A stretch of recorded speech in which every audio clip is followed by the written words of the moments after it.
മൂന്നായിട്ട് കാണുന്നത് material, mental, spiritual എന്നതിൽ അത് വിഭജിക്കണമെന്ന് പറയാതെ തന്നെ വിഭജിക്കുന്നുണ്ട്. മൂന്നായിട്ട് മെറ്റീരിയൽ, മെന്റൽ, സ്പിരിച്വൽ. അതിൽ ഇത് നമ്മുടെ വ്യത്യാസം പറയുന്നത് ഡിഗ്രി വ്യത്യാസം മാത്രമാണ്. ആ ഡിഗ്രിയിൽ മെഷർമെന്റിന് മാത്രമാണ് ഡിഗ്രി. അപ്പൊ അതിന് ആ ഒരു മെഷർമെന്റിന് വേണ്ടി അവർ ഉപയോഗിക്കുന്ന കാര്യം more vibrant, more spiritual, less vibrant, more material. മൂന്നായിട്ട് പറഞ്ഞിട്ട് മോർ വൈബ്രന്റ് സ്പിരിച്വലും ലെസ് വൈബ്രന്റ് മെറ്റീരിയലും.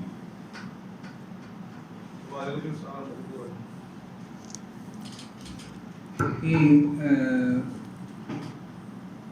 അവര് ഉദ്ദേശിച്ചിരിക്കുന്നത് എങ്ങനെയാണെന്ന് എനിക്കറിയില്ല. പക്ഷെ ആരുദ്ദേശിച്ചാലും അതിന് എസെൻഷ്യലായിട്ടൊരു അർത്ഥമുണ്ട്. സ്പിരിച്വൽ എന്ന് പറഞ്ഞാൽ അതിൻ്റെ മൗലികമായിരിക്കുന്ന അവസ്ഥ, അല്ലെങ്കിൽ പർപ്പസിൻ്റെ മൗലികത, അല്ലെങ്കിൽ എസെൻഷ്യൽ ആയിട്ടുള്ള അതിൻ്റെ എസെൻഷ്യൽ ആയിട്ടുള്ള അതിൻ്റെ ആസ്പെക്ട്, ഏറ്റവും ചുരുക്കമായിരിക്കുന്ന അവസ്ഥ, അതൊരു സൂക്ഷ്മതലത്തിലേക്കും അത് സൂക്ഷ്മതലത്തിൽ നിന്ന് ഭൗതിക തലത്തിലേക്കും വരുന്നുവെന്ന് വേണം എല്ലാ വിഷയങ്ങളെക്കുറിച്ചും മനസ്സിലാക്കാൻ. ദുഃഖം എന്ന് പറയുന്നതിന് ഒരു സ്പിരിച്വൽ തലമുണ്ട്, അതൊരു കാരണതലമാണ്. അതൊരു എക്സ്റ്റേണൽ തലത്തിലേക്ക്, ഒരു സൂക്ഷ്മതലത്തിലേക്ക് വന്ന് ഒരു മാനസികമായ ലെവലിൽ വന്നിട്ട് അത് സ്ഥൂലമായ സംഭവങ്ങളായി മാറുന്നതായിട്ട് കാണാം. ഇത് വളരെ വ്യക്തമായി മനസ്സിലാക്കുന്നത് ഒരു ബുദ്ധനാണ്.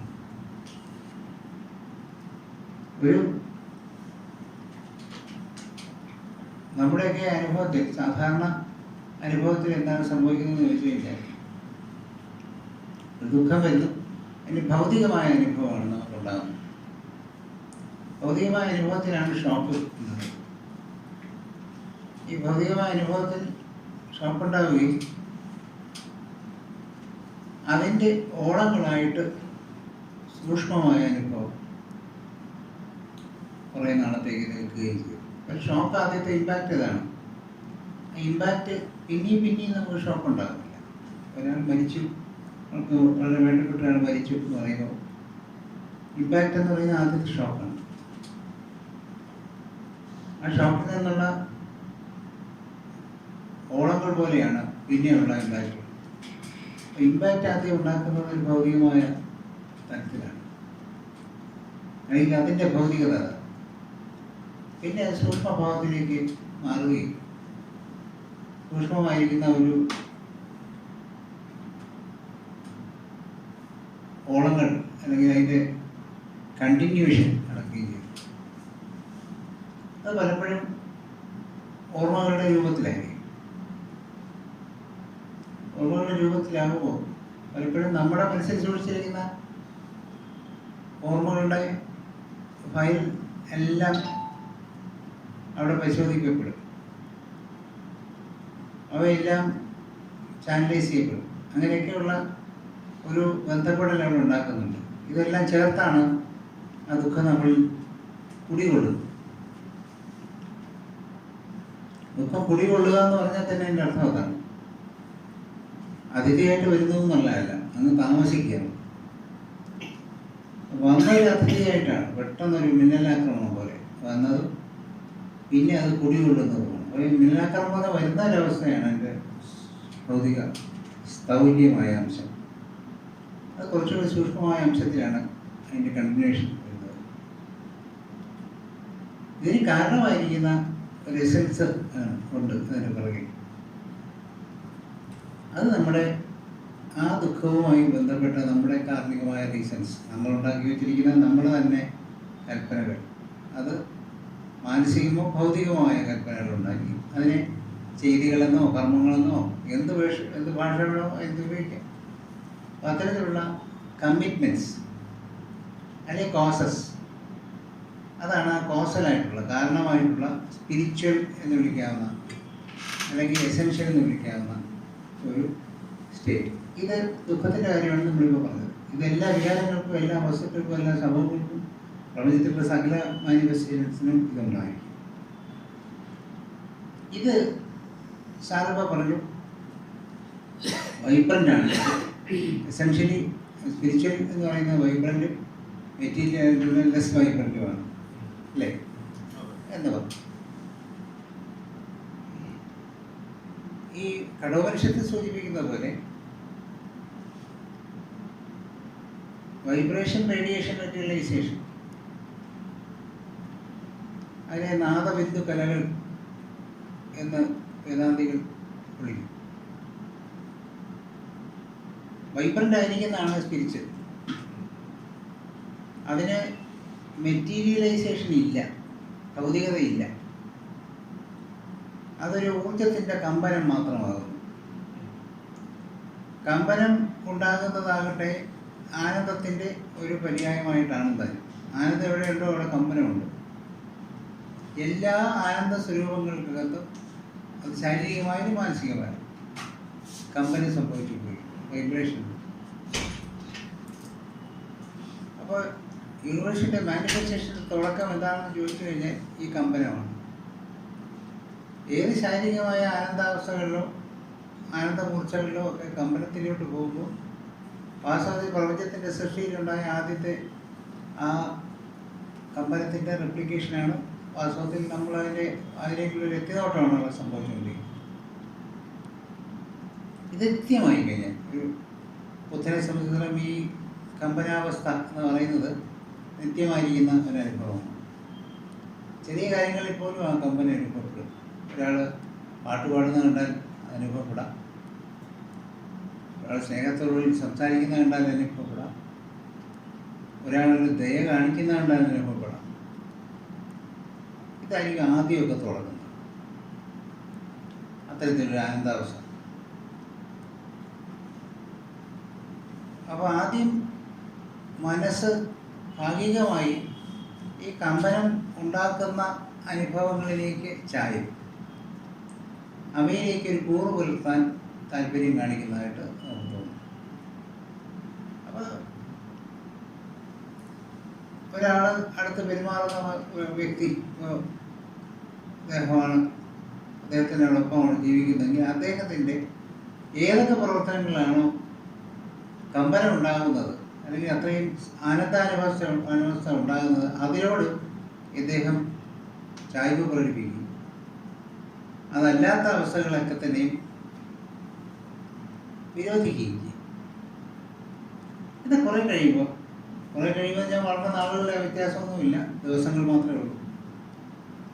ഇയാളുടെ എല്ലാ കാര്യങ്ങളിലും അയാൾ ദേഷ്യപ്പെടുന്നതിലും അപരൻ, സംസ്ഥാന ഭാഷ പറഞ്ഞ അപരൻ, ദേഷ്യപ്പെടുന്നതിലും സന്തോഷിക്കുന്നതിലും അയാൾ കാണിക്കുന്ന ഈഗോയിസ്റ്റിക് പാറ്റേണുകളിലും അയാൾ കാണിക്കുന്ന പിടിവാശി, ഒരു കുഞ്ഞിൻ്റെ പിടിവാശി നമുക്ക് ഒരു അച്ഛനോ അമ്മയ്ക്കോ ആനന്ദം നൽകുന്നുണ്ട്.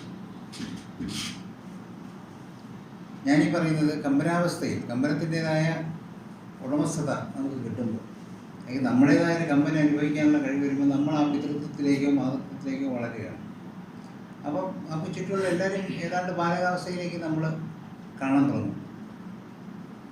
അതുകൊണ്ട് അവർ കാണിക്കുന്ന എല്ലാ കോപ്രായങ്ങൾക്കും അതൊരു ഈഗോയുടെ ഡ്രൈവ് ആയിരിക്കാം, അല്ലെങ്കിൽ ചിലപ്പോൾ സെൽഫിഷസ് ആയിരിക്കാം, ചിലപ്പോൾ വളരെ കോൺഷ്യസ് ആയിട്ടുള്ള ബിഹേവിയർ ആയിരിക്കും. എന്ത് കാര്യമായാലും തന്നെയും അതിലുണ്ടാകുന്ന എഫക്റ്റ് എന്താണെന്ന് വെച്ചാൽ കമ്പനം.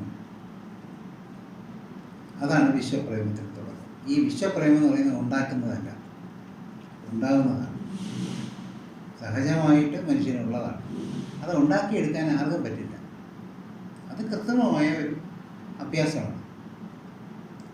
വിശ്വപ്രേമം ഉണ്ടാക്കിയെടുക്കാം എന്ന് വിചാരിക്കുന്നവർ ഒന്നാം തരം വിഡ്ഢികളാണ്. നമുക്കതിനെ നമ്പർ 1 കള്ളന്മാരായിട്ട് നമുക്കവരെ ലേബൽ ചെയ്യാം. കാരണം അവരൊരിക്കലും ഉണ്ടാക്കുന്നില്ല. ഇല്ലാത്തൊരു സംഗതി ഉണ്ടെന്ന് പറഞ്ഞ് ഓഷോ പറഞ്ഞ കഥയിലെ ഇൻവിസിബിൾ ഹെയർ പിന്നിൻ്റെ കഥ എന്ന് പറഞ്ഞ പോലെ ഇല്ലാത്തൊരു സാധനം കച്ചവടച്ചരക്കാക്കാൻ നോക്കുന്നവരാണ്. വിശ്വപ്രേമം അവരുടെ അനുഭവത്തിൽ നിന്നുണ്ടാകുന്നതാണ്. നമുക്ക് ആ സഹജമായിരിക്കുന്ന മാതൃഭാവത്തിലേക്ക്, ആനന്ദത്തിലേക്ക് നമ്മൾ ഉയർന്നു വരുമ്പോൾ നമുക്ക് ചുറ്റുമുള്ള എല്ലാ ആൾക്കാരും കാണിക്കുന്ന എല്ലാ പ്രവൃത്തികളും നല്ലതായാലും ചീത്തയായാലും അവിടെ നന്മ തിന്മകളുടെ വ്യത്യാസമൊന്നും അവിടെ ഉണ്ടാകുന്നില്ല. നന്മതിന്മകളിലൊക്കെ അതിൻ്റെതായ ആ ആനന്ദ സ്വഭാവം, ആ കമ്പനം അനുഭവപ്പെടും. ഈ കമ്പനം അനുഭവപ്പെടുന്നതിൽ അതിൻ്റെ മാനിഫെസ്റ്റേഷൻ, ഈ കമ്പനം അനുഭവപ്പെടുന്നത് ഒരാളിലുള്ള എന്ത് എഫക്റ്റാണ്? സ്പിരിച്വലാണോ മെറ്റീരിയലാണോ? സ്പിരിച്വലാണ്. അത് ഏറ്റവും എസെൻഷ്യലായിട്ട് തോന്നുന്ന ഒരു അനുഭവമാണ്. അതിൻ്റെ ആ എസെൻസിൻ്റെ മെറ്റീരിയലിസ്റ്റിക് തന്നെയാണ്. പക്ഷേ ഇതിൻ്റെ മാനിഫെസ്റ്റേഷൻ നമ്മളിൽ വരുന്ന മെറ്റീരിയലിസ്റ്റിക് ഭാവങ്ങളായിരിക്കും. ഒരുപക്ഷെ അവിടെ വരുന്ന സന്തോഷമായിട്ട് വരുന്ന ചിരിയോ, അല്ലെങ്കിൽ കരച്ചിലോ, അല്ലെങ്കിൽ ദേഷ്യമോ. അതായത് ബുദ്ധനും അമീർ സാറും കൂടെ കണ്ടിന്യൂ ചെയ്യാണ് വിചാരിക്കുക. അമീർ സാറിന് സന്തോഷകരമായ തമാശകൾ പറഞ്ഞുകൊണ്ടിരിക്കുന്നു. ആ സമയത്തെല്ലാം അദ്ദേഹം ആ കമ്പനി അനുഭവിച്ചുകൊണ്ടിരിക്കുന്നു. അതിൻ്റെ മാനിഫെസ്റ്റേഷൻ എന്തായിരിക്കും? ചിരിയായിരിക്കും. അദ്ദേഹം പോക്കത്തരങ്ങളെല്ലാം കാണിച്ചു തുടങ്ങുന്നു. അതിലും അദ്ദേഹം കമ്പനി അനുഭവിച്ചുകൊണ്ടിരിക്കും. പക്ഷേ അതിൻ്റെ മാനിഫെസ്റ്റേഷൻ എന്തായിരിക്കും? ദേഷ്യമായിരിക്കും. ഒരിക്കലും ഇത് സമചിത്തതയോടുകൂടി കൈകാര്യം ചെയ്തതെന്ന് വെളിയിൽ നോക്കിയാൽ മനസ്സിലാവില്ല. സമചിത്തത സംഭവിക്കുന്ന ആന്തരികമാണ്, ഒരിക്കലും ബാഹ്യമല്ല. ആന്തരികമായിട്ട് അയാൾ സമചിത്തതയിലാണ്. കാരണം ഒരു വേരിയേഷൻ ഒന്നേ ഉള്ളൂ. ഒരേ തരത്തിലുള്ള ആവൃത്തിയിൽ ഇങ്ങനെ ആ നാഗത്തെ പോലെ ഇങ്ങനെ ആ ഇത് പൊക്കോണ്ടിരിക്കുന്നു. അതിന് ആ ഫ്രീക്വൻസിക്ക് ഒരു വ്യത്യാസം വരുന്നില്ല. അത് ഒരുപോലെ പൊക്കോണ്ടിരിക്കുന്നതുകൊണ്ട് അത് അതേ സംഭവം തന്നെയാണ്. പക്ഷെ ഇദ്ദേഹം കാണിക്കുന്നത് ഒരു ലൗകികമായ പ്രവൃത്തിയാണ്. അദ്ദേഹത്തിൻ്റെ മനസ്സിൽ തോന്നുന്ന റീസൺസിനാണ് ആനന്ദം അവിടെ ഉണ്ടാകുന്നത്. മനസ്സിലായില്ലേ? ഈ പറഞ്ഞ അദ്ദേഹത്തിന് മനസ്സിൽ തോന്നുന്ന ഒരു വികാരത്തിൽ നിന്നാണ് ഇദ്ദേഹത്തിന് ഉണ്ടാകുന്ന ഒരു ഭൗതികമായിരുന്ന എക്സ്പ്രഷൻ, അദ്ദേഹത്തിന് ദേഷ്യമായിട്ടോ കളിയായിട്ടോ തമാശയായിട്ടോ പുച്ഛമായിട്ടോ ഒരു മത്സരമായിട്ടോ ഒക്കെ വരുന്നുകൊണ്ടിരിക്കുന്നത്. അപ്പോൾ അതൊക്കെ കൂടെ അതിൽ ലൗകികമായ എക്സ്പ്രഷൻ ആയിരിക്കുന്നതുകൊണ്ട് തന്നെ ലൗകികമായിട്ട് തന്നെ പ്രതികരിക്കുന്നത് ചിരിയായിട്ടോ ദേഷ്യമായിട്ടോ സന്തോഷമായിട്ടോ കരച്ചിലായിട്ടോ ഒക്കെയുള്ള വൈകാരികമായ പ്രകടനങ്ങളായിട്ട് തന്നെ വരണം. അത് വരാൻ അനുവദിക്കാതിരിക്കുക എന്ന് പറയുന്നത് അദ്ദേഹത്തിൻ്റെ മുകളിൽ തന്നെയുള്ള സ്വാതന്ത്ര്യമില്ലായ്മയായിട്ടാണ് കാണുന്നത്. അദ്ദേഹം സ്വതന്ത്രനാണെങ്കിൽ തീർച്ചയായിട്ടും അദ്ദേഹത്തിൻ്റെ ആ കമ്പനങ്ങളിൽ നിന്ന് അദ്ദേഹത്തിനുണ്ടാകുന്ന വൈകാരിക പ്രകടനങ്ങളെ പുറത്തേക്ക് പ്രകടിപ്പിക്കാനുള്ള സ്വാതന്ത്ര്യം ഉണ്ടായിരിക്കണം. അവിടെ മറ്റുള്ളവരെന്ത് വിചാരിച്ചു ഇദ്ദേഹം ഒരു ദുഃഖകരമായൊരു സത്യം എന്ന് പറഞ്ഞു. അങ്ങനെ വന്ന് പറയുമ്പോൾ ഒരു ബുദ്ധന് ദുഃഖം ഉണ്ടാകുന്നു. കമ്പനം അവിടെയും ആനന്ദ സ്വഭാവത്തിലുള്ള കമ്പനം തന്നെയാണ്. പക്ഷെ ആ ബ്ലിസ്ഫുൾ സ്റ്റേറ്റിൽ നിന്ന് അദ്ദേഹം മാനിഫെസ്റ്റ് ചെയ്യുന്നത് ദുഃഖകരമായൊരു കരച്ചിലേക്ക് ആണെങ്കിൽ അത് സ്വാതന്ത്ര്യമുണ്ടെങ്കിൽ മാത്രമേ അത് പുറത്തേക്ക് കാണിക്കാൻ ഒക്കുള്ളൂ. അപ്പോൾ അവർ തന്നെ ആ സ്വാതന്ത്ര്യത്തിന് നിഷേധിക്കുന്ന അവസരങ്ങൾ ഉണ്ടാവാറുണ്ട്. എന്തുകൊണ്ട് ബുദ്ധൻ വീണ്ടും ജന്മമരണങ്ങൾക്ക് വിധേയനാകുന്നു ചോദിക്കാറുണ്ട് പലരും. ഇതുപോലുള്ള സ്വാതന്ത്ര്യങ്ങളും അസ്വാതന്ത്ര്യങ്ങളും ഒക്കെ അവർ തന്നെ നിഷേധിക്കുന്നത് കൊണ്ടോ ഉൾക്കൊള്ളുന്നതുകൊണ്ടോ വിട്ടുകൊടുക്കുന്നത് കൊണ്ടാണ്. പ്രകൃതിയുടേതായ നൈസർഗികമായൊരു രീതിയിൽ അവർ പ്രതികരിക്കാതിരിക്കുകയും അവരതിനകത്ത് ഏറ്റക്കുറച്ചിലുകൾ ഉണ്ടാക്കുകയും വെള്ളം ചേർക്കുകയും ചെയ്യുന്നത് കൊണ്ട് അവർക്ക് ആ പ്രതിഫലം അവർക്ക് കിട്ടിയേ തീരുള്ളൂ. അതിൻ്റെ പ്രതികരണം എന്താ, റിയാക്ഷൻ എന്താണെന്ന് നമുക്ക് അനുഭവിച്ചേ ഉള്ളൂ. അതുകൊണ്ട് അവരതിനകത്തേക്ക് തിരിച്ചു പോകേണ്ടിയിരിക്കുന്നു. അപ്പോൾ അദ്ദേഹത്തിൻ്റെ വൈകാരികമായൊരു പ്രകടനം വെളി വരുമ്പോൾ അതിനനുസരിച്ച് ആന്തരികമായ ആനന്ദ സ്വഭാവം ഒരേ തരത്തിൽ തന്നെ ഉണ്ടാക്കുമെങ്കിൽ പോലും ഈ വൈകാരികമായ അല്ലെങ്കിൽ ഭൗതികമായ വികാര പഠനം എന്ന് പറയുന്നത് തികച്ചും വ്യത്യസ്തമായിരിക്കും. ഒരേ രീതിയിൽ തന്നെ ആയിരിക്കണം ഒരിക്കലുമില്ല, ഉണ്ടാവാൻ പാടുമില്ല. ഞാൻ നേരത്തെ പറഞ്ഞ പോലെ ശരി അങ്ങനെ അല്ലാതെ ഓഫ് ചെയ്തുകൊണ്ട് അവരങ്ങനെ അല്ലാതെ പെരുമാറുന്നതിൻ്റെ സ്വാതന്ത്ര്യം എല്ലാവർക്കും ഉണ്ട്. എല്ലാവർക്കും ഇച്ഛാശക്തിയുണ്ട്. ആ ഇച്ഛാശക്തി വെച്ചുകൊണ്ട് ഇച്ഛാശക്തി ഉപയോഗിക്കുമ്പോൾ അതിനനുസരിച്ച് ക്രിയയും ജ്ഞാനവും ഉണ്ടായിരിക്കും. അപ്പോൾ ആ ഇച്ഛ ഉപയോഗിക്കുന്നത് കൊണ്ട് അതിൽ നിന്ന് മാറി ആ വൈകാരിക പഠനം പുറത്തേക്ക് വരാതിരിക്കാൻ അവർ ശ്രദ്ധിക്കും. ചിലപ്പോൾ ഒരു ഇമേജ് കീപ്പിങ്ങിൻ്റെ ഭാഗമായിട്ടൊക്കെ അങ്ങനെ വന്നേക്കാം. അങ്ങനെ വരികയാണെങ്കിൽ അതിൻ്റേതായ വില കൊടുക്കേണ്ടി വരും. ഒന്നിവിടെ ഓസന് കിട്ടില്ല എന്നുള്ളതുകൊണ്ട് അതിൻ്റെ വില അവർ കൊടുക്കാൻ തയ്യാറായി. അതുകൊണ്ട് അവരാ പ്രകടനത്തെ നൈസർഗികമായി പുറത്തേക്ക് വരാൻ അനുവദിക്കുന്നു എന്നുള്ളതാണ് സാധാരണ സംഭവിച്ചുകൊണ്ടിരിക്കുന്നത്. അതൊരിക്കലും ഒരു വെള്ളം ചേർക്കൽ നടക്കുന്നില്ല. ഇവിടെ ഇതിൻ്റെ അനുഭവം എന്ന് പറയുന്നത്, ഭൗതികമായ പ്രകടനം എന്ന് പറയുന്നതാണ് അതിൻ്റെ മെറ്റീരിയൽ ഭാവം. അതിൻ്റെ എസെൻഷ്യൽ ഭാവം എന്ന് നമ്മൾ വിളിക്കുന്നതും സാറ് പറഞ്ഞ സ്പിരിച്വൽ ഭാവം എന്ന് പറയുന്നതുമാണ് ഞാൻ ഈ പറഞ്ഞ വൈബ്രേഷൻ. അപ്പോൾ സാറ് ആ വൈബ്രേഷൻ എന്താണെന്ന് കപാല പ്രിൻസിപ്പിൾസിനകത്ത് പറഞ്ഞു എന്ന് പറയുന്നതിൻ്റെ കാര്യം ഇതാണെന്ന് മനസ്സിലാക്കുക. വൈബ്രേഷനിൽ നിന്ന് മെറ്റീരിയലൈസേഷനിലേക്ക് വരിക, അതാണ് നാദത്തിൽ നിന്ന് കലയിലേക്ക് വരിക. കല എന്ന് പറയുന്നത് മെറ്റീരിയലൈസേഷനാണ്. കല എന്ന് പറയുന്നത് ഒരു പൂർണ്ണതയുടെ ഭാഗമാണ്. പൂർണ്ണതയുടെ ഭാഗമാണ്, പൂർണ്ണതയല്ല. ആ പൂർണ്ണതയുടെ എല്ലാ സ്വഭാവങ്ങളും, ഇത് slice of A bread is as good as A loaf of A bread. Quantity different but quality the same. ശരിയല്ലേ? ആ സ്ലൈസിനെയാണ് വിളിക്കുന്നത് കല. അപ്പോൾ പൂർണ്ണതയുടെ ഭാഗമായിട്ടാണ് കലയെ കാണുന്നത്. കലയുടെ ഉപാസനയും പൂർണ്ണതയുടെ ഉപാസനയായിട്ട് ബന്ധപ്പെടുന്നതും അങ്ങനെയാണ്. അപ്പോൾ ഈ മാനിഫെസ്റ്റ് ചെയ്യുന്നത് കല എന്ന് പറയുന്നത് പ്രതിബിംബം മാത്രമാണെന്നും സത്യത്തിൻ്റെ അവസ്ഥ പൂർണ്ണതയിലാണെന്നും സകല കലായുക്തൻ ആയിരിക്കുന്നൊരവസ്ഥയാണ് ആ പൂർണ്ണതയ്ക്ക് ഉള്ളതെന്നും ഒക്കെ പല വിശ്വാസ പ്രമാണങ്ങളും പറഞ്ഞുകൊണ്ടിരിക്കുന്നതിൻ്റെയും ഇങ്ങനെ വേണം നമ്മൾ മനസ്സിലാക്കിയിരിക്കാൻ. അപ്പോൾ അങ്ങനെ ഒരു കല പൂർണിമ ഉണ്ടാകുന്നത് വരെ ഈ മാനിഫെസ്റ്റേഷനെയാണ് അവിടെ അദ്ദേഹം ബുദ്ധിഫിൻ്റെ പുസ്തകത്തിലാണോ ഈ പറയുന്നത് അവർ മെറ്റീരിയൽ എന്ന് വിളിക്കുന്നത്, സാക്ഷാത്കാരം. അപ്പോൾ ആ മെറ്റീരിയലൈസേഷൻ എന്ന് പറയുന്ന മൂന്നാമത്തെ സ്റ്റേറ്റാണ്. അപ്പോൾ വൈബ്രേറ്റ് ചെയ്യുന്ന എനർജിയുടെ പ്രൈമൽ ഫോം ആണ്. അത് നാദം ഉണ്ടാക്കുന്ന സംഗതിയാണ്. അതിനെയാണ് ഇവിടെ നാദം ഉണ്ടാകുന്ന, നാദമാണ് ആദ്യം ഉണ്ടായി, ശബ്ദബ്രഹ്മമായി എന്നൊക്കെ പറയുന്നത്, ആദ്യം വചനം ഉണ്ടായി എന്ന് ബൈബിളിൽ പറയുന്നത് ഒക്കെ ഈ അനുഭവത്തിൽ നിന്ന് കിട്ടുന്നതാണ്. അത് ഈ അവരെ സംബന്ധിച്ചിടത്തോളം അവർക്ക് കിട്ടുന്ന വിവരങ്ങളെ, അല്ലെ അവർക്ക് കിട്ടുന്ന ജ്ഞാനശാല, അതിനെ അവർ ഡീസൈഫർ ചെയ്യാൻ ഞാൻ ഈ പറഞ്ഞതുപോലെ അവർക്ക് വർത്തമാനകാലത്ത് ഉപയോഗിച്ചുകൊണ്ടിരിക്കുന്ന സിമ്പലുകളായിരിക്കും അവർ ഉപയോഗിക്കുന്നത്. അങ്ങനെ ഉപയോഗിക്കുമ്പോൾ മറ്റ് ഇതര സംസ്കൃതിയിലുള്ള ആൾക്കാർക്ക് അത് മനസ്സിലാവണമെന്നൊന്നുമില്ല, അവർക്ക് മാത്രമേ മനസ്സിലാവുള്ളൂ. അങ്ങനെ വരുന്നതുകൊണ്ട് അക്ബറിക്ക് മുമ്പ് നിന്നാൽ തണുപ്പില്ല, ഇവിടെ നിന്നാൽ തണുപ്പോളോ?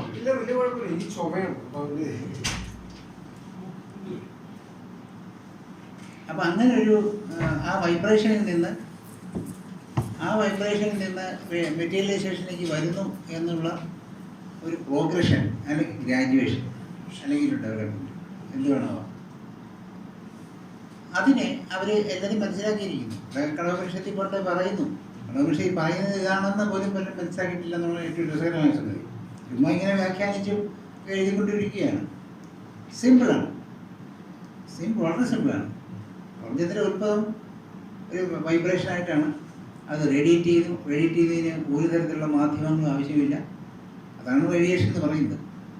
ആ റേഡിയേറ്റ് ചെയ്യുന്നത് കണ്ടൻസ് ചെയ്തുകൊണ്ട് മാറ്ററായി മാറുന്നു.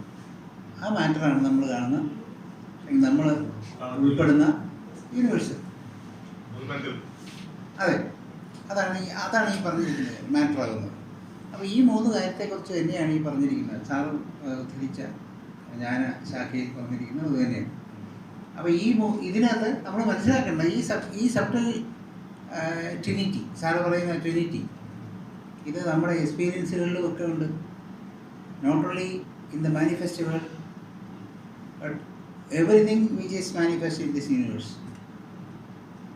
ഇമോഷൻസ്, എക്സ്പീരിയൻസസ്, എല്ലാ കാര്യങ്ങളിലും ഈ പറയുന്ന എസെൻഷ്യൽ ഭാവം, എസെൻസ്, അതിൻ്റെ ഡെവലപ്മെൻറ്റ് അല്ലെങ്കിൽ അതിൻ്റെ കൺവേയൻസ് എന്ന് രണ്ടാമത് വിളിക്കാം. അതിനാണ് റേഡിയേഷൻ എന്ന് വിളിക്കുന്നത്.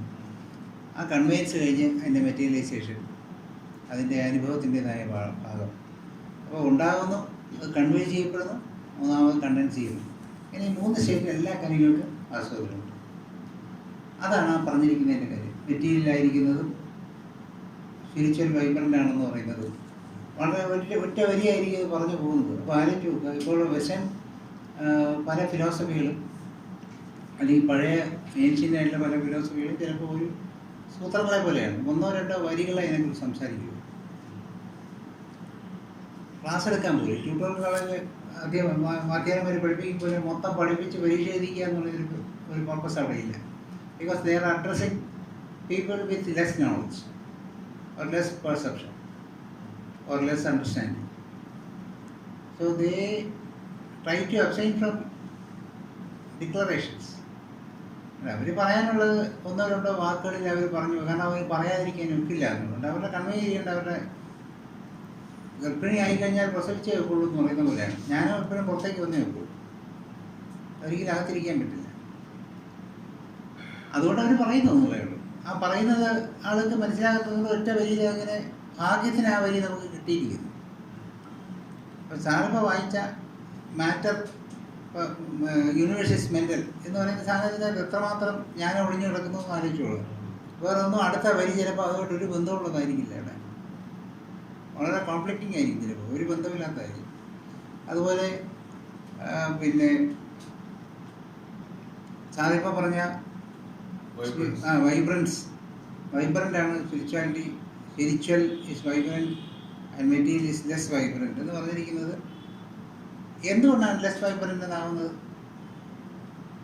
വൈബ്രൻ്റ് എന്ന് പറയുന്നത് ഒരു ഫോർമേറ്റീവ് സ്റ്റേറ്റ് ആണ്. It is vibrating towards further formation of A material. അതൊരു ഫോർമേഷനിലേക്ക് പോവുകയാണ്, രൂപാന്തരണത്തിൻ്റെ അല്ലെങ്കിൽ ഒരു മെറ്റാമോർഫോസിസിലേക്ക് പോവുകയാണ്. ഇപ്പം ലാവ പൊട്ടിത്തെറിച്ച് ഒലിച്ച് വന്ന് ഒലിച്ച് ഒട്ടി പിന്നെ ഉറച്ച് കഴിയുമ്പോൾ അതെന്തായി കണക്കുന്നു, പാറ പോലെ ആവും. അത് ഡൈനാമിക് അല്ല, ഡോർമെൻ്റ് ആയ സിറ്റുവേഷനിലേക്ക് വരികയാണ്. പക്ഷെ അത് ഒലിച്ച് വരുമ്പോഴും വളരെ എനർജറ്റിക് ആയിട്ടാണ് ഒലിച്ചു വരിക. എനർജി ഇൻ ദി സെൻസ് വളരെ പിന്നെ സ്ഫോടനാത്മകമായിരിക്കുന്നത്, നാശകം ഉണ്ടാക്കുന്നത്, വളരെ പ്രഹരം നൽകാൻ പറ്റുന്ന ഒരു തരത്തിലുള്ള ഒരു ഊർജ്ജഭാവത്തിലാണ് ഒഴുകി വരുന്നത്. അപ്പോൾ അതിൻ്റെ ആ തുടക്കത്തിൽ ഈ പിന്നെ ഡൈനാമിസം ഉണ്ടെങ്കിലും പിന്നെ അത് ഉറയുന്നു, തണുത്തുറയുന്നു. അപ്പോൾ അതെന്തോ ആകുന്നു, ലെസ് വൈബ്രൻറ്റ്. ഇതെല്ലാ വസ്തുക്കളിലും ലോകത്ത് കാണാൻ പറ്റും. ഇത് ഓർമ്മിപ്പിക്കാൻ പോലെയാണ് വാസ്തവത്തിൽ ഈ വോൾക്കാനിക് എറപ്ഷനൊക്കെ ഉണ്ടാകുന്നത്. You can just watch and understand the phenomena of materialisation of this universe by simply watching the eruption of a volcano. അത് മാത്രം മതി, വേറെ പഠനമൊന്നും ആവശ്യമില്ല, ഒരു ചിന്തയും ആവശ്യമില്ല.